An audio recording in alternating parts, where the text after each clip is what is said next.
Izinkan saya untuk menjawab pertanyaan berikut ini. Siapa yang pertama kali bikin sunnah boykot produk itu? Qaradawi yang baiat sama Hasan Al-Banna. Apa yang beliau nyatakan tersebut sama sekali tidak benar. Beliau boleh saja tidak setuju dan tidak suka kepada sosok Syekh Yusuf Al-Qaradawi rahimahullah ta'ala. Tetapi memanipulasi data atau minimal membuat satu kesimpulan bahwa sesuatu itu tidak ada, padahal ada, itu jelas adalah bentuk ketidakamaнаhan dalam masalah ilmiah. Boykot itu adalah salah satu aktivitas yang tercatat dalam kitab-kitab sejarah Islam. Kita bisa temukan misalnya, boykot itu pernah dialami oleh Nabi SAW saat dakwah periode Mekah, di mana beliau dan seluruh keluarganya diboykot oleh orang-orang Quraisy. Tujuan orang Quraisy memboykot beliau selama 3 tahun adalah untuk membuat beliau lemah dan menyerah. Yang selanjutnya, boykot ini juga tercatat dalam kitab Sahih Bukhari. Kita bisa mengikuti kisahnya, yaitu kisah sahabat Nabi yang bernama Sumamah ibn Uthal.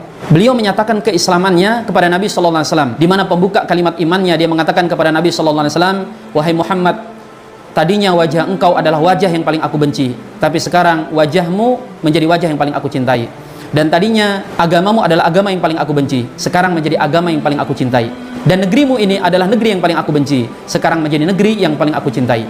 Dan kemudian Sumamah minta izin kepada Nabi SAW untuk umroh ke Mekah, yang mana kala itu musyrikin Mekah masih gencar-gencarnya memusuhi dakwah Nabi SAW. Maka dalam kitab Sahih Bukhari ini, Sumamah kemudian mengatakan kepada orang-orang Quraisy, "Wahai Quraisy, demi Allah, tidak akan aku biarkan Yaman mengeluarkan 1 biji gandum kepada kalian."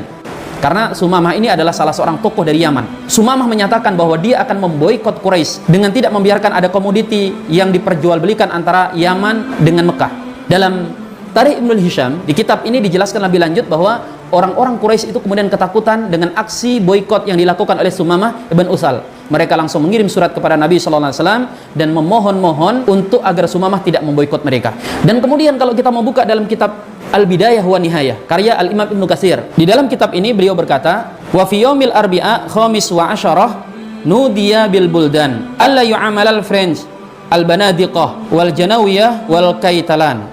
Dan pada hari Rabunya, tanggal 15, kata beliau, diseru di negeri-negeri kaum muslimin agar tidak bermuamalah, agar menghentikan jual beli, artinya memboikot beberapa negeri-negeri Eropa. Di antara yang disebut di sini adalah France, kemudian Venezuela, dan beberapa negeri-negeri Eropa yang lainnya. Artinya, secara fakta sejarah, pemboikotan itu pernah dilakukan oleh kaum muslimin. Kita mungkin tidak menyukai seseorang, tetapi berlaku curang dan tidak adil dalam menghukumi, itu adalah bentuk kesalahan yang sangat fatal.